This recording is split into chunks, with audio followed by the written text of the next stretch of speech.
Good afternoon. I'm very pleased to be with you. C'est un... Je parle en français, là, c'est ça? Il paraît que c'est...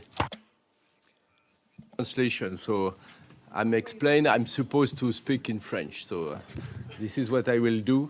So you will have translation all along, so the UN is multilingual, in case you forgot. Bonjour à tous. Good afternoon, everybody. It's a pleasure for me to meet with you all in person this year for this press conference. France is assuming the presidency of the Security Council for the month of September, and this isn't the first time. I think France has had the presidency of the Council 67 times since the United Nations was created. It's the third time for me. The first time for me was virtually in June 2020, and then last year in July, and this year in person. And I think that this year we're back to more or less normal working methods. It's a fairly unique moment because this September, the presidency coincides with High Level Week, which will take place from the 19th of September. And so, in the program of work that was adopted this morning, we take that into account. Of course, the crisis in Ukraine will be at the heart of our considerations during the month of September. On the subject of working methods, the situation in New York is steadily and slowly improving, and we are acting on that basis in the Security Council. We're going to remove the plexiglass barriers, and this morning we already started to use the consultations room once again. We're opening the windows so there's circulation of air, and that will make things a lot more simple. The challenges that the Council faces are well known. France continues to support strong and effective multilateralism. France, as you know, held the presidency of the European Union in the first half of 2022. In September, we're taking over the presidency of the Security Council. Last year, at the same time, Ireland was president of the Council. And this year, it's France. A coincidence, a European presidency in September once again. We've tried to put together a balanced program of work that isn't too busy. We're going to have the usual meetings on the Middle East, Syria, Libya, and Yemen, of course. There will also be a number of meetings on Africa, particularly Sudan and South Sudan, and the Democratic Republic of the Congo. At the end of the month, there will also be a meeting on Afghanistan, I think on the 27th of September. At the beginning of the month, starting on Tuesday afternoon, we will have the annual meeting on peacekeeping operations, which Jean-Pierre Lacroix will participate in. This is a regular meeting that allows us to take stock of the functioning, the efficiencies of and improvements that could be made to United Nations peacekeeping operations. It's an important meeting, and I'll conclude with the crisis in Ukraine. On Thursday, the 22nd of September in the morning, the French Minister of Europe and Foreign Affairs will preside over a ministerial meeting of the Security Council on Ukraine with a particular focus that will be placed on impunity and justice. But in the presence of many ministers, I believe that the meeting will touch upon all of the parameters of the Ukrainian crisis. Between now and then, at the beginning of next week, the subject of Ukraine will still be in the Council with a meeting that should take place on Wednesday the 7th in the afternoon on forced displacements in Ukraine upon the request of the United States. I don't think I need to add anything else at this point, if only to say that, of course, as always, France is very committed to the Women, Peace and Security agenda. This is something that we apply to all agenda items. We want women to be able to participate in meetings. And lastly, just for your information, because you follow the work of the Council very meticulously, the Council will have 2 mandate renewals during September. The first is UNITAD, the mechanism concerning Iraq, before the 15th of September, and secondly, the operation in Libya that aims to prohibit the trafficking of human beings, which is a maritime operation, and I think that's something which is well known, but it's an important operation and has a Security Council mandate which has to be renewed before the end of the month. I think that will all go fine. My team and I are at your disposal to keep you informed of what's happening or what will happen throughout September. I'd like to introduce the new political advisor to the mission, who's replaced Shiraz Gastri, who you know. Alexander Neman is the new press advisor, who's replacing Alexei Mojeski. So I'm the only one who's still here. Everyone else is changing as we enter 2022, the second half of 2022. So we're at your service so that you can also do your work. I'll leave it there and say that it's Valeria, I believe, who's starting. Normally it's Eddie, but I think that Valeria's bumped him out of the first place in the queue. So first of all, Valeria, and then Eddie. Please speak up if you could, unless possibly there's an earpiece here somewhere. Much, Ambassador, for this briefing, and we wish on behalf of ANCA the best of luck for the busy month ahead. So my question is on Ukraine. After the mission of the IAEA inspectors to Zaporizhia, will the Security Council ask the UN agency to report back to the Council? And if you can confirm, there will be, as requested by Russia, a meeting on September 6 with the Secretary General and the IA Director General. Thank you so much. Grazie, Valeria. Je pensais que ça serait une question. I thought it was going to be a question about Libya, as it normally is, but I see that it's on Ukraine.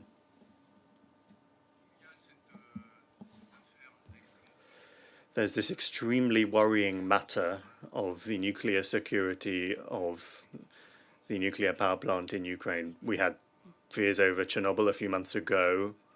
There were grounds to be extremely worried about the situation in Zaporizhia. The United Nations has mobilized the IAEA, which we very strongly support, has ultimately been able to get access to the nuclear power plant. Mr. Grossi himself went there with a team, and I think he's already maybe left. He's made public statements, and it's very important that the IAEA be able to fully carry out its mandate in Ukraine on the subject of nuclear power plants. Indeed, Russia did ask for a meeting on that, and it seems that we will discuss that in the Security Council at the beginning of next week. The modalities of that still need to be worked out, but it's probably going to happen. It probably is guaranteed that we will do it, and if we do it, which I think is justified, we will ask Mr. Grossi to give us a report on the results of his mission, of course, but above all on the future, that is to say how the agency can contribute to the safety and security of these nuclear power stations and what can be expected of the protagonists on the ground to avoid a catastrophe. So I think that the Security Council will go into this subject at the beginning of next week. Now I'll give the floor to Eddie, because we do have to stick to the rules all the same. Elle a peut-être pas de question, mais... Maybe he didn't have a question. Thank you so much, Mr. Ambassador. Is there anything else that you are expecting on Ukraine other than the IAEA and the ministerial meeting? But my question really is, do you expect the Security Council in any way to discuss the report by the Human Rights Council that came out last night on the Uyghurs in Xinjiang and their assessment and conclusion that that China's actions could possibly constitute crimes against humanity? Merci, Eddie. Thank you, Edie. On the first point, as I stated at the beginning, France will be organising a ministerial meeting on the 22nd of September, presided by Catherine Colonna, mainly on the issues of peace and justice, but we'll also probably go beyond that. As I also said, on Wednesday the 7th at 3 p.m. on the request of Albania and the US, there'll be another meeting on Ukraine on the forced displacement of people. This is a more technical issue, and I'm sure will benefit from the presence of the High Commissioner for Human Rights. So that's the second thing. And Valeria already mentioned this. We, without doubt, at the beginning of next week, will also have a meeting on nuclear issues. So that's 3 meetings.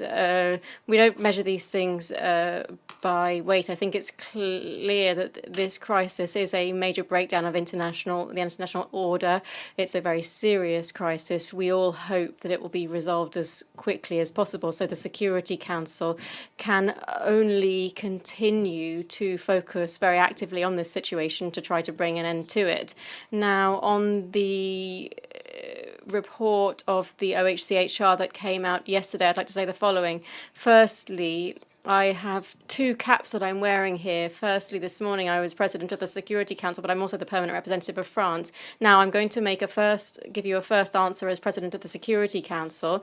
Now, in that position, I would say that this issue isn't on the Security Council agenda, and I don't think that in September, in any case, this matter will be discussed by the Security Council. It's not on our agenda, and it never has been. We'll see what might happen in the future, but as the President of the Security Council, speaking on behalf of the 15 in the Security Council, that's the answer that I can give you there. Now, putting on the other hat as French ambassador, my authorities have already publicly reacted this morning. We'll be able to see their statements that are already public. We've always been very concerned by the situation in Xinjiang. Here in New York, France has been committed in this area, particularly in the 3rd Committee of the GA. 2 years ago, France led the statement on this issue that was drawn up in the 3rd Committee. And the situation in Xinjiang is a source of concern. We hope to see change there. We have taken note of the diagnosis and the advice of Madame Bachelet, and I think that we will look at it closely with our partners. But in a personal capacity, I want to say right now that I heard the Secretary General's UN Secretary General's response this morning, that he hopes that this advice will be implemented. Thank you. James Bays, Al Jazeera. Ambassador, can I ask you about something that's not currently on the monthly programme, but obviously is an issue that's on the Security Council agenda?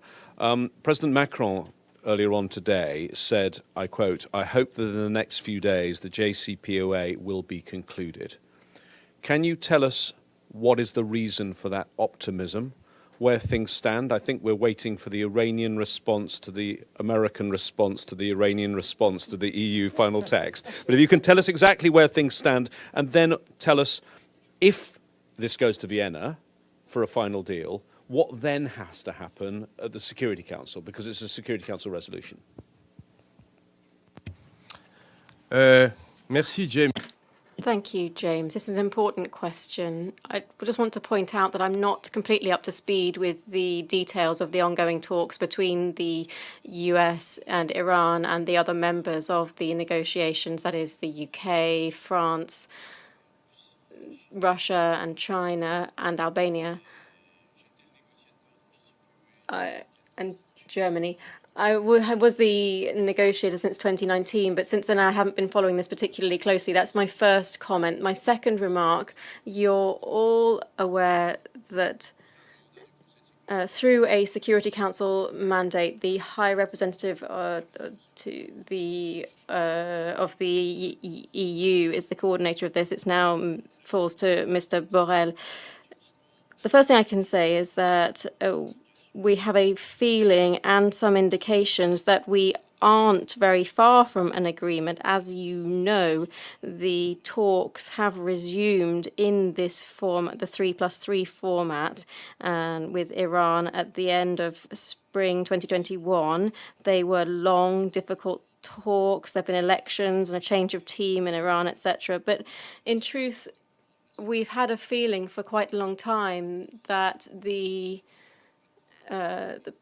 positions are aligning and we might be reaching an agreement. There are some blocking points which seem to point to the fact that there might be a failure. But I think that now, from several sides, we do see some political will from all sides to overcome the last differences of opinion and to reach an agreement. The French president said that this morning in front of the French ambassadors, and France hopes to see the full re-implementation of the JCPOA. It continues to exist. It was endorsed by the Security Council following the agreement in 2015, so the agreement remains valid. The only thing is that it was in some way partially voided of substance through decisions of the American administration in 2018. That was to begin with, and then secondly, Iran, in seeing that, decided to withdraw from its own obligations on the nuclear side. So what we need to see is all sides fully implementing their obligations under the GCPOA once again and under Resolution 2122. In the Security Council, there's nothing to be done. We still have the resolution. We'll just be returning to the implementation of the existing law. Here I'm speaking in a personal capacity and not a Security Council president. I think that if an agreement were to come up in the next few days and weeks, I think that the Council could, and I would be in favour of this, publicly welcome this agreement and the return to the implementation of the JCPOA. But this decision doesn't fall just to me, but it falls to the whole of the Council. But there won't be any need to take formal decisions, additional formal decisions. The legal framework is already extremely complete. I don't know whether you read Resolution 2231 and all of its annexes. It's very complete. We wouldn't need to open any additional negotiations on that. Pour Le Monde. Bonjour. Bon, merci. Thank you, Ambassador, for this press conference. Two logistics questions for high-level week. President Macron will be here. Of course, he'll be giving his statement to the General Assembly. Will he be intervening either in the Security Council or in the other days or hours that he'll be in New York? Then on the 22nd, in the ministerial meeting, will the French minister be holding a press conference? I think that last time the French Foreign Affairs Minister was here, there was a press conference. So has that been planned? Well, on the President, firstly, his involvement is very likely, but it hasn't yet been formally confirmed by the Élysée. So I would refer you to the spokespeople for the Élysée Palace, but it's likely that he'll come, and he will speak before the General Assembly on the 20th at around midday, I think. And then there will indeed be some meetings. There'll be some meetings with the press at a certain stage, but we haven't fully lock that down in the programme. Secondly, on the ministerial meeting on the 22nd of September that will be presided by Madame Colonna, the same thing goes. I think that she will be chairing the meeting. I can't rule out the fact that she might want to speak either before or after to the press. We might suggest that to her. I think that she will at least be giving a press conference on the 23rd before leaving, so that'll be the Friday afternoon. That'll be a general press conference on the 23rd, not just on Ukraine. But it is quite likely also that she might speak at other times. You know that when the French president comes here, ministers don't speak, so she will potentially only speak once the president has gone back home. Madame Ndiaye, Monsieur Ndiaye d'ailleurs, parce que je sais pas quoi il a pris.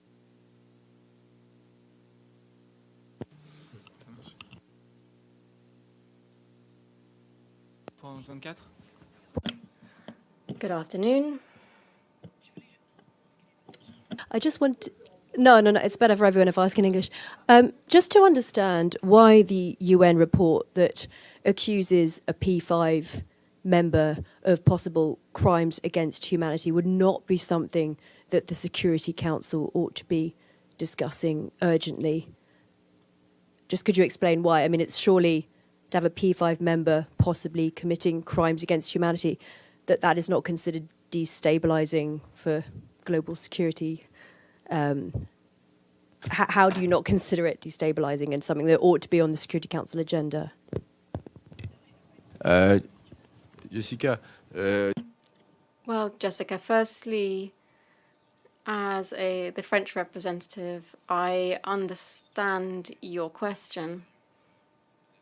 And I do share in your analysis. The only thing I can say on this is that as Security Council President, the Security Council has quite a specific mandate, which is to maintain regional and international peace and security. And a number of Council members believe that domestic internal situations do not fall under its purview. Secondly, crimes against humanity are indeed something that should be fully condemned, but that falls under international justice, international courts, rather than the Security Council. So it's likely that the issue will be raised, but the only thing I can say for now is that to date, the issue is not on the Security Council's agenda. There hasn't been any request to raise it on the agenda,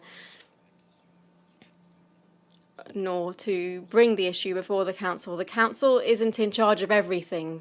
There isn't in charge of poverty. It doesn't look at water.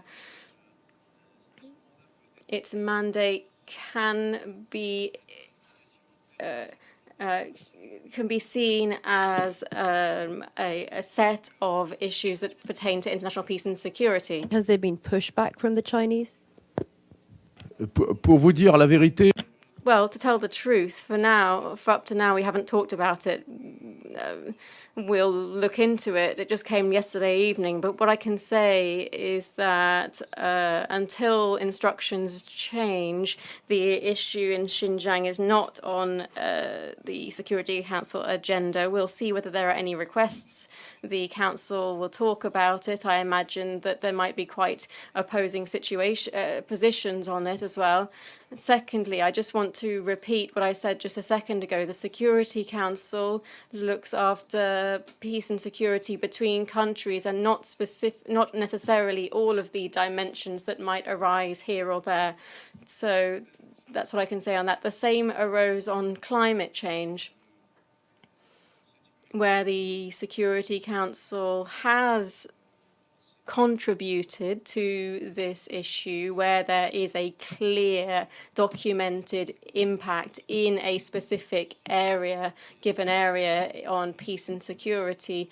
However, the Security Council isn't in charge of fighting climate change, for instance. International justice really is a big issue. The Security Council, the Human Rights Council and others are interested in it, but it isn't our monopoly, nor is it the heart of our mandate. Michel Nicolas pour Reuters. Thanks, Ambassador. A question on the Ukraine meeting during UNGA. Are you expecting the foreign ministers of Russia and Ukraine to both attend this meeting? And is there any hope that this could lead to some kind of a meeting between them while they're here? C'est une réunion ministérielle. It's a ministerial meeting on Ukraine, so all of the ministers of the Security Council will be invited. And so, by default, the Russian minister as well. And since it's a meeting on Ukraine, Ukraine will also be invited at the ministerial level. So the minister from Ukraine will also be invited. So both of them are invited, and France hopes that both of them will come. Ultimately, it's up to them whether they meet. That's not the aim of the meeting. The aim of the meeting is, as a Security Council, to take stock of the situation on the ground. But as far as we're concerned, and in our national capacity, France always encourages belligerent parties to talk, to sit down around the negotiating table. Monsieur, oui. Thank you. Ray Bouchafra from Sky News Arabia. J'ai une question concernant la... I have a question on Libya.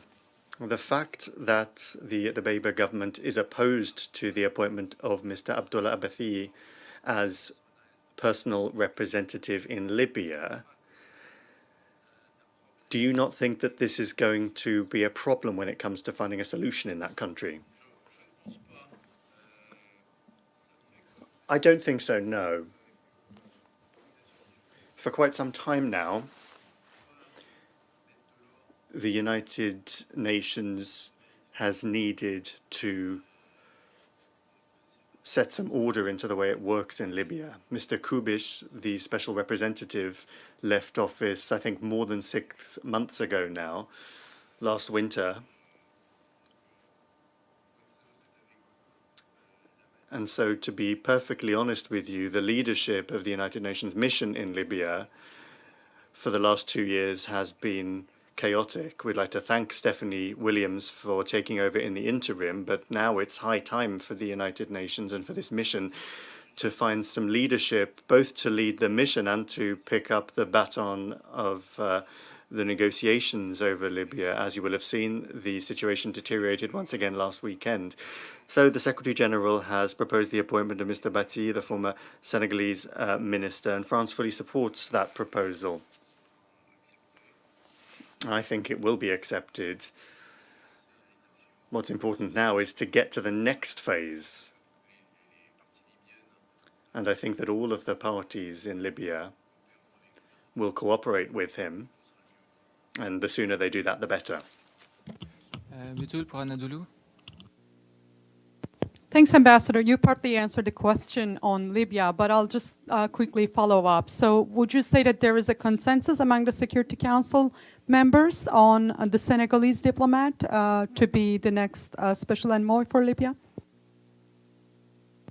Ce que je peux vous dire, c'est que What I can say is I think it will be accepted. SABC. Hi, Ambassador. Sherwin Bryce, we South African Broadcasting. Could you give us the temperature in the Council as it relates to the Ethiopia file? It has been discussed by the Council, but it's not on the regular agenda of this Council. Is this an internal affair? Is it a threat to international peace and security? What's France's position, and as well as President of the Council? c'est une bonne question. Yeah, it's a good question. As the President of the Security Council, of course, France in September will be ready to organize any useful meeting on the subject. And I think that that will probably be the case, but I don't exactly know when. It was mentioned this morning during the breakfast that we had among the Security Council's ambassadors. I think there is a desire on the part of several colleagues for that subject to be discussed from a humanitarian standpoint, of course, but also through a political lens. Now, in my national capacity as the representative of France, we want this to happen. The situation is tragic. It's deteriorated once again due to the recent offensive, and it is high time to get things back on a political track. This situation is indeed tragic. Ethiopia, for years, has been a contributor to stability in the Horn of Africa, and now, for the last few years, the opposite is the case. This war is very regrettable, useless, bloody, and clearly it does fall under the purview of the Security Council. Secondly, here we face a situation where the African Union and regional organizations wanted to take leadership on this crisis and deal with it. There's mediation by President Obasanjo. There's a role that was given to President Kenyatta of Kenya. The African Union has tried to play a role, and that's a good thing.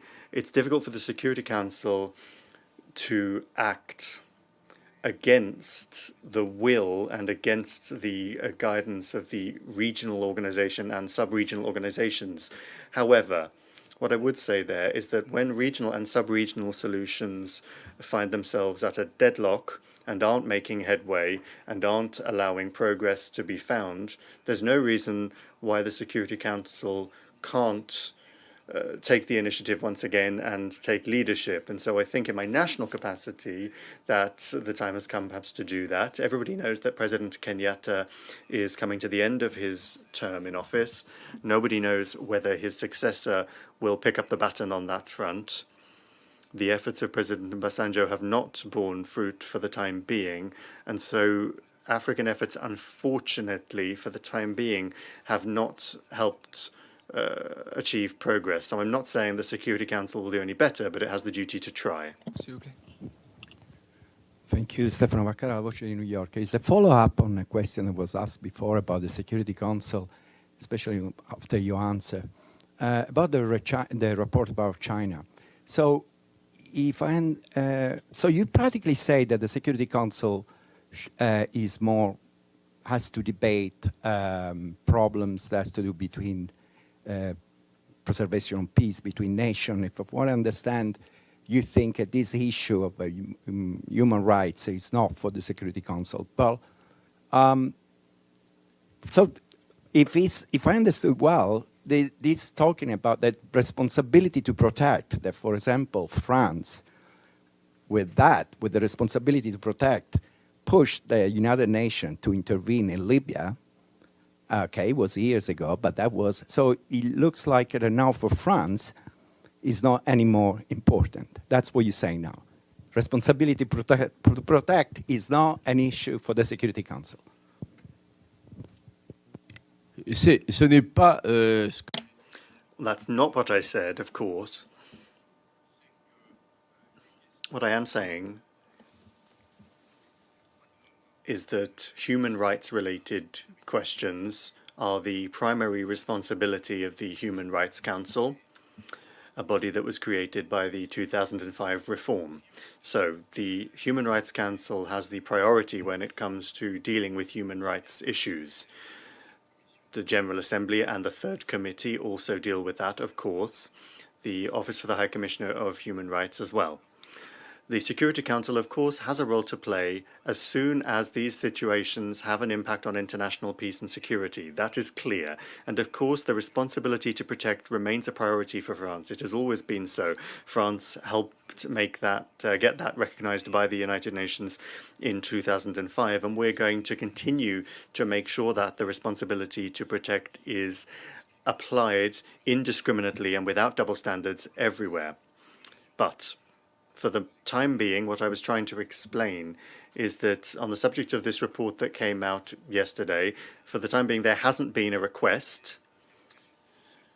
Sometimes issues, this issue has not been mentioned in the Security Council before, so it's a blank slate, and everything's possible.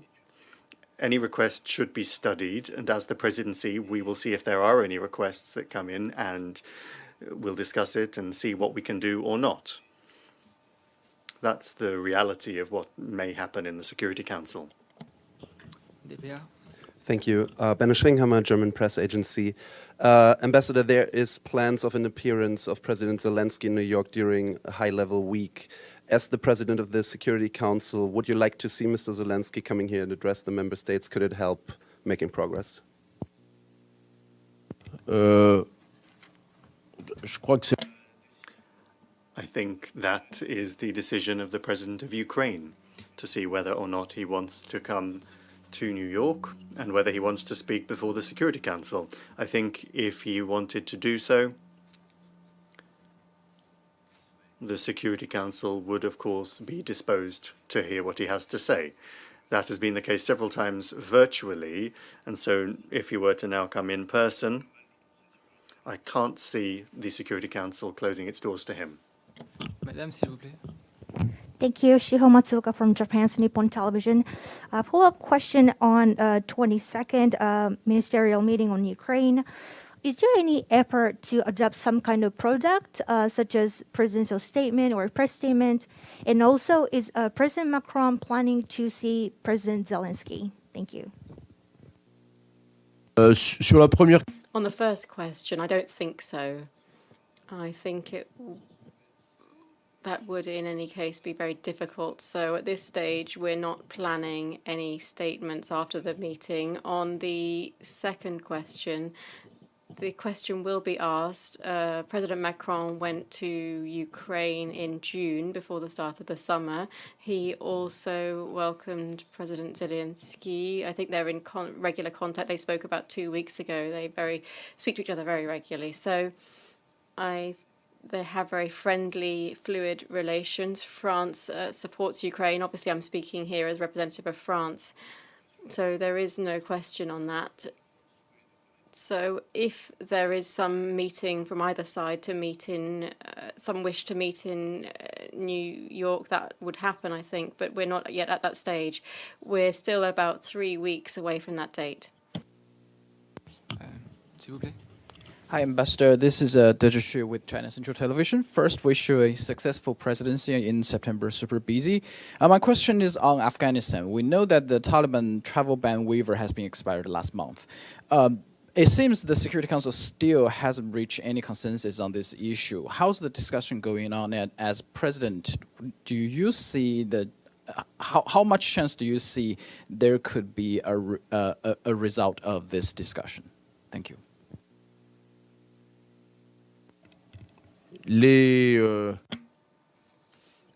The exemptions to sanctions on Afghanistan, well, I think that this is regime 1988. It's been in place for several years. It allows the Taliban negotiators to participate in the peace process. They came to Qatar, etc., etc. So the aim of these has always been to authorize the peace talks happening, particularly through the involvement of individuals who otherwise would be sanctioned. We're talking about it once again. There's not yet an agreement on it. The aim is to progress the peace talks. On a national capacity, I can say that over the last few years, we've had the feeling that these exemptions were granted for peace negotiations, but they didn't necessarily allow for advances in the peace negotiations. So we'll see what type of agreement is reached on that. More generally speaking, if you'll allow me, I'd just like to say that on the situation in Afghanistan is a major source of concern to France. Here, once again, I'm speaking in a national capacity.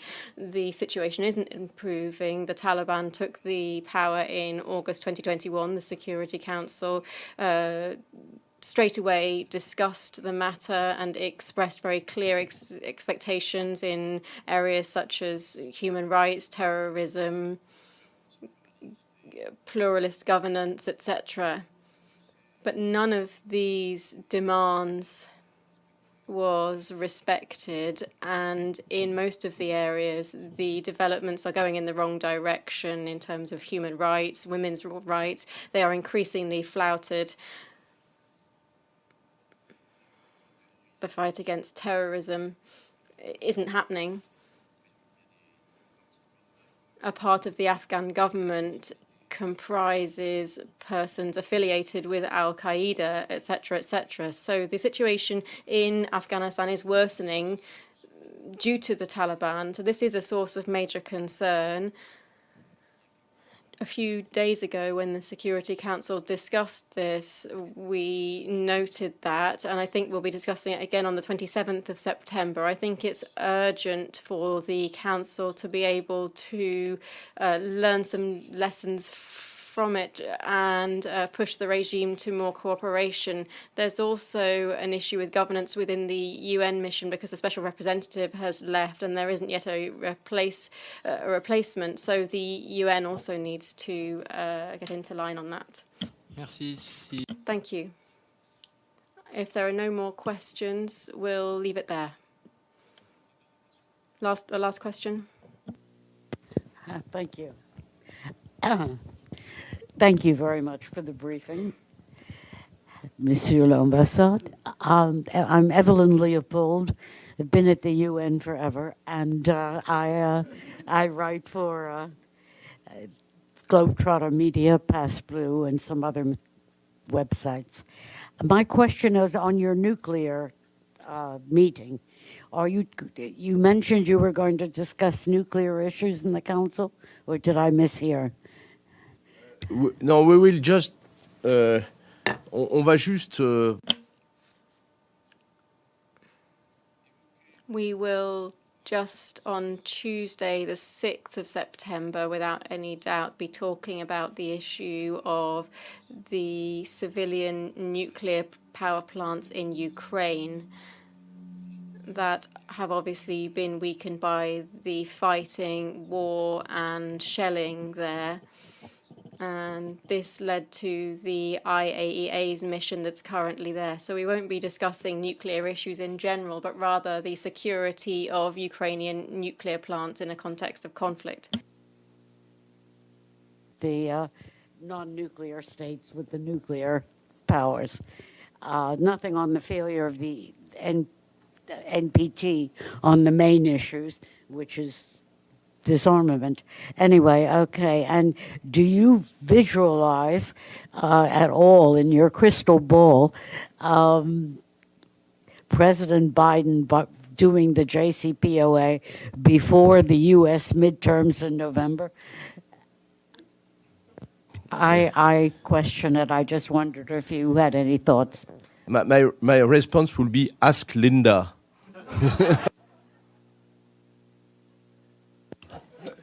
Très bien. Merci beaucoup. Very well, thank you very much.